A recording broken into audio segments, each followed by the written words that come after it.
Hey guys, I'm Akshay from vbomb.com and this is the Galaxy S10 Plus, Samsung's latest flagship smartphone, the company's answer to the Pixels, the iPhones and the Mate 20s of the world. And damn, it looks good. But is it the best flagship smartphone out there? Well, this is our Galaxy S10 Plus review and that's exactly what we're going to answer today. But before we get started, how about you hit the bell icon to get notified every time we post an awesome new video. Now that you've done that, let's get started. So this is the Galaxy S10 Plus and right off the bat, it's probably the most gorgeous looking phone I've seen so far. It's a beautiful blend of glass and metal that curves perfectly to fit in your hands and it just looks stunning. The back here has Gorilla Glass 5 for protection and features the triple rear camera, the flash, the heart rate sensor and the SO2 sensor. The front is almost all screen with a punch hole dual camera, that's the first on an AMOLED panel, and barely any bezels. It's just gorgeous. Plus the screen is protected by Gorilla Glass 6, which is just awesome. Apart from that, the Galaxy S10 Plus packs all the usual stuff and some unusual things as well. This is the power button on the right, a bit higher for my taste, but whatever. There's the volume rocker, the Bixby button which can now be remapped, the hybrid SIM card tray with support for up to 512GB micro SD cards, the USB-C port and yes, the headphone jack. Seriously, I love Samsung for including the headphone jack here and even with all of that, the phone is still IP68 rated, which is just great. Anyway, the display on the Galaxy S10 is what steals the show really. It's a gorgeous 6.4-inch WQHD Plus display with Samsung's Infinity O design, which is basically the punch hole design, and it looks great. The display is crisp and sharp, the colors look stunning and extra punchy. I love it. Like I said, it's the best looking display on a smartphone so far. Even DisplayMate awarded it an industry-leading A+ grade in their comprehensive tests. Yes, the punch hole isn't something everyone likes and it does take some time getting used to, but personally I really like it. I mean, it removes the notch and gives the phone a beautiful bezel-less look that I just love. Plus, it has a great potential for cunning wallpapers like this one. Yeah, these are wallpapers created by George and there are quite a lot of them for both the S10 and the S10 Plus. Check them out from the link in the description. Anyway, design-wise, the Galaxy S10 Plus hits it out of the park. I mean, yeah, the power button is a little high up for my liking, but other than that, it's pretty great. It's also very lightweight. The phone comes in at 175 grams for the glass variant and it feels very light. Let's compare this with other flagship phones. Take a look. The iPhone XS Max weighs 208 grams, the Pixel 3 XL weighs 184 grams and the Mate 20 Pro weighs 189 grams. Even older Samsung phones were heavier. The Galaxy S9 Plus was also 189 grams. So yeah, the S10 Plus is definitely a very light phone. One thing I don't really like about the S10 Plus and the S10 by extension are the fingerprint scanners. Now these are ultrasonic fingerprint scanners unlike the optical ones you'd find in other smartphones, which means they don't need the display to turn on to work. It also works if your fingers are wet or if the phone is wet, which is great, and it works even with oily fingers. The only issue is that it's slow and kind of inconsistent. It works most of the time, but you do need to wait just a little while before the phone unlocks and that can quickly get disappointing. Face unlock is faster, but it's also 2D face unlock and there's no IR scanning, so you can't unlock it in complete darkness without blinding yourself. It did do this weird thing when I set it up on my S10 where it unlocked with Devinder's face as well. It hasn't happened again, but it did happen that one time and that's just weird. Anyway, let's move on to the performance.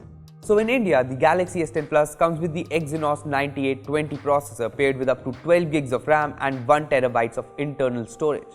And it performs exactly how you would expect a flagship to perform. There's just no doubt that the S10 Plus has amazing specs and the phone can handle almost everything you throw at it. I mean, I played PUBG on this phone and obviously it runs on high settings and it runs really well.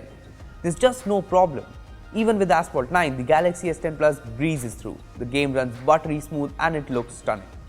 Now we have the base variant of the Galaxy S10 Plus and in the past that could have been a problem what with Experience UI being as heavy as it was. But Samsung has since moved to One UI and it's definitely a lot better.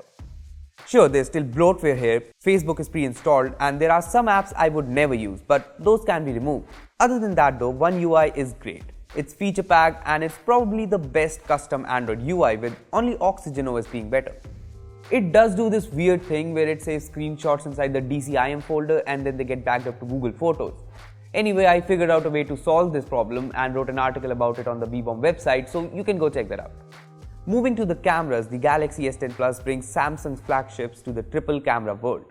The Galaxy S10 and the S10 Plus have a triple rear camera setup with a 12-megapixel telephoto camera, a 12-megapixel wide-angle camera with dual apertures of f1.5 and f2.4, and a 16-megapixel ultra-wide-angle camera. What this means is that you can take a bunch of different types of photos from the Galaxy S10 Plus and they look pretty good. Photos from the Galaxy S10 and the S10 Plus are pretty much what we expect from Samsung flagships. They look good, there's quite a lot of detail, and thanks to improved AI, exposure and HDR are pretty damn good on the S10 Plus. It still oversaturates colors and I'm not a big fan of that, but a lot of people like what these photos look like, and to be fair, they are almost social media ready for the most part. Portrait mode photos look good too, and there's a lot of detail here, which is something I definitely like. Camera performance in good light is definitely not a problem with the Galaxy S10 Plus. Even in low light, the phone doesn't struggle a lot. The wider f1.5 aperture takes in a considerable amount of light and the colors are also pretty damn good to look at. Portrait photos in low light do suffer a bit. There's some noise here and there and they're just not very impressive, but in everything else the S10 Plus is a pretty great shooter. There's also the ultra wide lens here and it makes up for some amazing shots. So you can change your perspective from this to this. That's pretty amazing, right? Take a look at these ultra wide photos from the Galaxy S10 Plus. We also compared the Galaxy S10 Plus to other flagships like the Pixel 3 XL, the Mate 20 Pro and the iPhone XS Max, and well, the S10 Plus definitely holds up pretty well. In most photos, the Pixel 3 XL has more natural colors and better detail, but the S10 Plus is easily second best in most situations, especially in good lighting. In low light too, the S10 Plus holds up much better than the iPhone XS and the Mate 20 Pro, but yeah, the Pixel 3 XL is definitely the best here as well. On the front, the Galaxy S10 Plus has a dual camera setup with a 10-megapixel selfie camera and an 8-megapixel depth sensor for portrait mode photos. The front camera on the S10 Plus is also pretty impressive. There's a lot of detail in selfies here and I don't think it leaves a lot to be desired. Even portrait mode selfies from the S10 Plus are pretty good, and the S10, which uses AI to capture portrait selfies, is almost just as good at it too, which is definitely great. In terms of videos, the Galaxy S10 Plus comes with support for shooting 4K 60fps videos, and now it even supports shooting 4K HDR 10 plus videos, but that only works when you're shooting at 30fps. Anyway, there's dual OIS here and the stability is pretty great. Take a look at this 4K HDR video shot from the Galaxy S10 Plus. Yeah, that looks pretty great, doesn't it? It's also quite stable. Here's a video comparison of the Galaxy S10 Plus, the Pixel 3 XL, the iPhone XS Max and the Mate 20 Pro. And as you can see, while the iPhone has the best colors of the lot, the S10 Plus is a close second. However, in terms of stability, the Mate 20 Pro takes the win.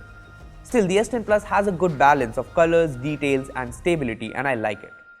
In terms of audio, the Galaxy S10 Plus comes with stereo speakers, and even though this top speaker is stuffed inside this tiny bezel, it's still pretty loud and really good.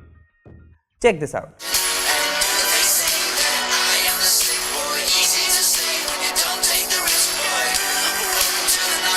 Yeah, that's pretty nice, right? There's even Dolby Atmos support here, which makes music sound a lot fuller and richer. So yeah, the Galaxy S10 Plus definitely has one of the best stereo speakers I've used so far. Moving on to the battery. So the S10 Plus has a pretty big 4100 mAh battery, and it's a big improvement over the 3500 mAh battery found in the S9 Plus. In my usage of the phone, the battery has been decent enough, but it's nothing extraordinary to be honest. I mean, the phone usually lasted me for a full day, but it was around 10% by the end of the day. On light usage, the phone lasted around 12.5 hours with 3.5 hours of screen on time, and on slightly more intensive usage, the battery lasted around 11.5 hours with a screen on time of 5 hours and 17 minutes. Like I said, it's decent, but it's nothing extraordinary. At least the phone charges up decently fast. The Galaxy S10 Plus takes exactly 90 minutes to go from 10% to 100%, and that's with the included 15-watt fast charger that's QC 2.0 compatible. And I mean, it's an okay speed, but it's nowhere near the competition. The Mate 20 Pro with a larger 4200 mAh battery charges from 0 to 100 in less time than that. I mostly blame the 15-watt charger for this. I was really expecting Samsung to give at least a 30-watt charger with this phone. I mean, it's 2019. A flagship with QC 2.0 and 15-watt fast charging doesn't cut it anymore. Still, the Galaxy S10 Plus does come with 2019-ish features. There's wireless charging here and it supports fast wireless charging 2.0, which is great. And the phone also comes with the reverse wireless charging feature that we first saw with the Mate 20 Pro. Now this is mostly a gimmick, but it can be pretty useful if you're trying to charge your Galaxy Buds or a smartwatch on the go. That sounds pretty cool. However, reverse wireless charging only works if the phone has over 30% charge remaining. So yeah, the Galaxy S10 Plus is a flagship phone that's truly a flagship in every sense of the word. I mean, it has a beautiful display, a gorgeous looking design, IP68 rating, amazing cameras, performance that you would expect from a flagship in 2019, and a decent battery life. Plus, in India, the Galaxy S10 series is really well priced, thanks to the fact that Samsung makes these phones in India. I mean, the $1,000 S10 Plus is priced at $73,990 in India, which is just awesome. Now compare that to the $1,000 iPhone XS, which is priced at around 1 lakh rupees. That's insane. Plus, you also have the Galaxy S10, which brings pretty much everything the S10 Plus brings at an even better price of Rs 67,000. I know, One UI has its issues and the Pixel 3 for me still takes the crown as the camera king, but if you take a look at the overall package, the Galaxy S10 Plus is the best Android flagship to buy.